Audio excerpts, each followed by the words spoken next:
इस बुलेटिन में हम बात करेंगे भारतीय वायुसेना की गेम चेंजर ताकत की। आपको इस ताकत की हर तस्वीर दिखाएंगे, साथ ही जानकारी भी देंगे।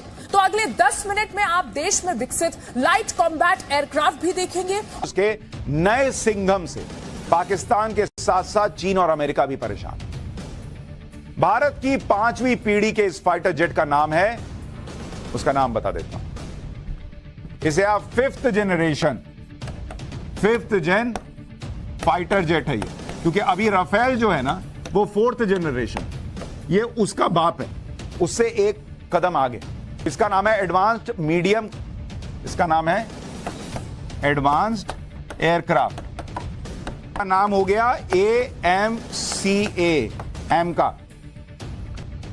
भारत की 5वीं पीढ़ी का फाइटर जेट और भारत का सबसे आधुनिक फाइटर जेट। इसका डिजाइन दिखाता हूं। जब ये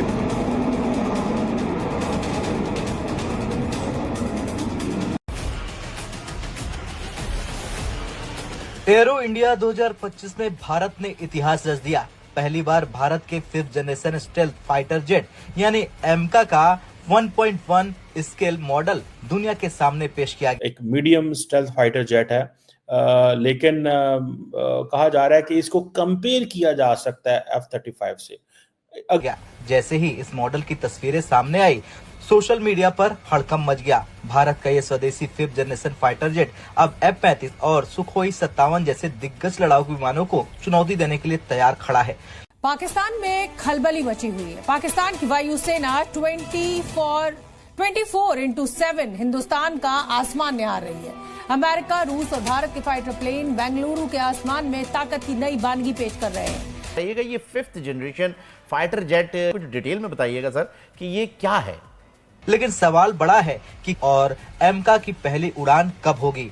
इस वीडियो में हम आपको पूरी डिटेल बताएंगे कि एमका कैसे गेम चेंजर बनने जा रहा। दरअसल एरो इंडिया 2025 भारत के पहले 5th generation stealth fighter jet AMCA का स्केल मॉडल पेश किया। ये पहली बार था जब भारत ने इस अत्याधुनिक फाइटर जेट की झलक दुनिया के सामने दिखाई। इसके डिजाइन को देखकर कई डिफेंस एक्सपर्ट कहने लगे कि भारत अब सिर्फ फाइटर जेट्स खरीदने वाला देश नहीं रहा, बल्कि दुनिया को जेट देने वाला देश भी बन चुका है। नमस्कार दोस्तों, भारत अब बहुत तेजी से अपने डिफेंस को बढ़ा रहा है और भारत अब पूरी कोशिश कर रहा है कि 5th जनरेशन हम बाहर से तो खरीद ही रहे हैं। Su-57 और F-35 की बातचीत तो हो ही है, साथ ही ये पूरी कोशिश की जा रही है कि हम अपना भी 5th जनरेशन डेवलप करें फाइटर जेट। अब भारत बहुत ही क्लोज आ गया, क्योंकि जो एमका प्रोजेक्ट था उसके जो डिजाइनिंग थे, फर्स्ट डिजाइनिंग और सारी चीजें बिल्कुल अप्रूव हो गई हैं और वो बहुत ही अच्छी हैं, जिसे देखने के बाद पाकिस्तानी पूरी तरह से शॉक्ड है। ये बहुत बड़ा अचीवमेंट है हमारे वैज्ञानिकों का, इंजीनियर्स का, कि जो डिजाइनिंग और सारी चीजें वो बहुत अच्छे ढंग से चल रही हैं। जो कि एयर शो जो अभी हुआ था उसमें दिखाया गया था और उसे देखने के बाद ये सभी लोग पूरी तरह से शॉक्ड है कि भारत अब काफी क्लोज होता जा रहा है 5th जनरेशन फाइटर जेट बनाने के, और एमका प्रोजेक्ट बहुत ही अच्छे ढंग से चल रहा है और कोई ऐसी समस्या इसमें नहीं आ रही। अब ये सब देख के पाकिस्तान तो शॉक्ड है ही, चाइना भी काफी हद तक शॉक्ड है, क्योंकि भारत के लिए 5th जनरेशन फाइटर जेट बहुत ज्यादा जरूरी है। आपको क्या लगता है, क्या वाकई भारत बहुत जल्दी ये बना लेगा या कितना समय लगेगा? 5 साल, 10 साल, 15 साल? आपके जो भी विचार हो कमेंट बॉक्स में जरूर लिखिएगा, और वीडियो अच्छा लगे तो लाइक करें, शेयर करें, चैनल को सब्सक्राइब करना ना भूले, बेल का आइकन प्रेस कर दें लेटेस्ट नोटिफिकेशन के लिए। आइए आगे बढ़ते हैं इस वीडियो में। इस तरह के जहाज़ हैं तो ये जनरेशन बाय जनरेशन इनमें इम्प्रूवमेंट आती रही और अब ये इस लेवल पे पहुंच चुके हैं 5th जनरेशन एयरक्राफ्ट, जहां के ये ना तो रेडार पे नज़र आते हैं और जब आप पे हमला करते हैं तो उस वक्त भी आपको नहीं पता होता कि आप पे हमला कहां से हुआ और कितनी दूर से हुआ। पहले पड़ोसी मुल्क की फ़ज़ाइया का जिक्र कर लेते हैं। एक रिपोर्ट सामने आई है जिसके मुताबिक भारत में तकरीबन 4 से 5 हज़ार मुसाफिर तैयारे रोज़ाना प्रवास करते हैं और 200 के करीब जंगी तैयारे रोज़ाना उड़ते हैं। लेकिन ये सिर्फ एक 100 पीस नहीं था। इस मॉडल को पेश करने के पीछे एक बहुत बड़ी वजह थी। CDR यानी क्रिटिकल डिजाइन रिव्यू पूरा हो गया। बता दें कि एमका को लेकर बड़ी खबर यह है कि भारतीय वायुसेना ने इसके क्रिटिकल डिजाइन रिव्यू को मंजूरी दे दी है। CDR एक बेहद अहम स्टेज होता है जहां यह तय किया जाता है कि डिजाइन पूरी तरह से फाइनल है और अब प्रोटोटाइप बनाना शुरू हो सकता है। इसका मतलब अब एमका की पहली टेस्ट फ्लाइट के लिए रास्ता साफ हो गया है। दोस्तों, खबरें ये आ रही हैं कि भारत की फाइटर जो जहाज है वो that is being considered as a significant move, क्योंकि इंडिया के अंदर एक अर्जेंसी है दैट कि इंडिया को अपनी जो मिलिट्री कैपेबिलिटी है उसको मॉडर्नाइज करना पड़ेगा। जब जो टेक्नोलॉजी है वो जैसे कहते हैं नॉन मिलिट्री जो सपोर्ट पहले एक प्रॉपर्ली उनको दो, फिर मिलिट्री सपोर्ट दो एंड देन उनको विन करो and then over the period of time ये आप कर सकते हैं। और ऊपर से इंडियंस को ये भी प्रॉब्लम है कि जो रशियंस हैं जब से उन्होंने यूक्रेन में इन्वेड किया है तब से एक तो इंडिया ने रेजिस्ट किया तमाम वेस्टर्न पावर्स को, फिर कहा जाता है कि S-400 के हवाले से भी जो ऑर्डर्स हैं वो थोड़े लेट हुए हैं। तो this is a sort of आप ये कह लें कि एक रेफरेंस है कि रशिया शायद हमारी जो जितनी अर्जेंसी है उस तरह हमें वो सपोर्ट नहीं कर सकता। बहरहाल अब देखना ये है कि ये जो पाकिस्तान अपनी जैसे पाकिस्तान की जो एयरफोर्स है वो एक हम समझें कि एक ट्रांसफॉर्मेटिव फेज के अंदर है, मॉडर्नाइज। आपके इल्म में होगा कि पाकिस्तानी पायलट दुनिया में सबसे बेहतर समझे जाते हैं। पाकिस्तान में तरबियत भी बहुत अच्छी है। सेकंड बेस्ट समझे जाते हैं इजरायली।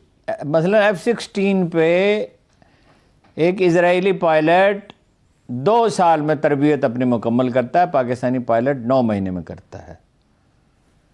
अभिनंदन वाला किस्सा आपके सामने है, और जो उन्होंने सो कॉल्ड सर्जिकल स्ट्राइक्स की थी 2019 में, उसका नतीजा भी आपके सामने है। यानी 6 जगह पे जाके दिन की रोशनी में बम बरसा के वापस आ गए और कुछ वो कर नहीं सके। और एक झूठी कहानी घड़ी अपने लोगों को मुतमईन करने के लिए कि F-16 उनको तसल्ली तशफ़्फ़ी के लिए, उनकी दिलजोई के लिए कि एक F-16 गिरा दिया। वो सारी दुनिया कहती है, फॉरेन एजेंसी मैगजीन समेत जो सबसे मोतबर अदारा है इन मामले में समझा जाता है कि कोई F-16 तैयार नहीं गिराएगा। आपके सवाल का जवाब तो आपके सवाल ही में मौजूद है। 4000 तैयारे नहीं वैसे उड़ते, 4 से 5000 फ्लाइट्स होती हैं, इसी तरह 2000 फ्लाइट्स होती हैं जंगी तैयारियों को। तो ये बहुत ज़्यादा एयरफोर्स के अंदर भी आ रही है, पर्टिकुलरली 2019 के रेफरेंस से।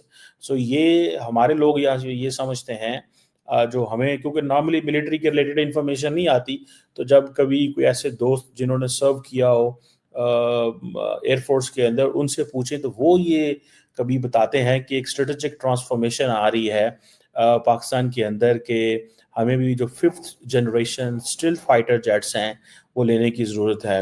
और पाकिस्तान एयरफोर्स तब जाके इंडिया का मुकाबला कर सकती है अगर हमारे पास ये कैपेबिलिटी हो। F-16 पुराने हो गए, जो हम फ्रांस से लेते थे जहाज़ सारे पुराने हो गए, अब थोड़े से जहाज़ रह गए हैं, तो वो पुराने आउटडेटेड होते जा रहे हैं। इंडिया के पास जैसे आपको पता है वो राफेल ले रहे हैं बड़ी तेज़ी से, फिर F-35 आप देखें, जब राफेल एंड इंडिया F-35 ले लेता है तो पाकिस्तान के पास पीछे तो कोई चॉइस ना रह गई। ठीक है, अगर ये 5th generation stealth fighter jet नहीं लेता, ये जिसे FC-31 कहा जा रहा है, ठीक है जी, तो ये आप समझ लें कि हमारे लिए मसला होगा, क्योंकि जितनी भी कहा जा रहा है जो जंग होनी है वो अब एयर डोमेन में होनी है। सो पाकिस्तान के जो एयर चीफ हैं ज़हीर बाबर सिद्धू साहब जिन्हें कहते हैं, वो उन्होंने एक स्टाइल एक्सटेंशन भी ली है, एक उनको दी गई है या उन्होंने ली है, और इस हवाले से वो शायद चाइना में ट्रैवल भी करते रहे हैं कि इस नए इक्विपमेंट के हवाले से। Is what Pakistan is looking, कि पाकिस्तान ये देख रहा है कि अगर कल को अमेरिका इंडिया इस डायलॉग एंड कन्वर्सेशन में अमेरिका के साथ आ जाता है, उन कन्वर्सेशंस में जाना होगा, ताकि देखिए फौज के अंदर या एयरफोर्स के अंदर या नेवी के अंदर ये जो सारी सिचुएशन होती है, इसमें you have to maintain your deterrence.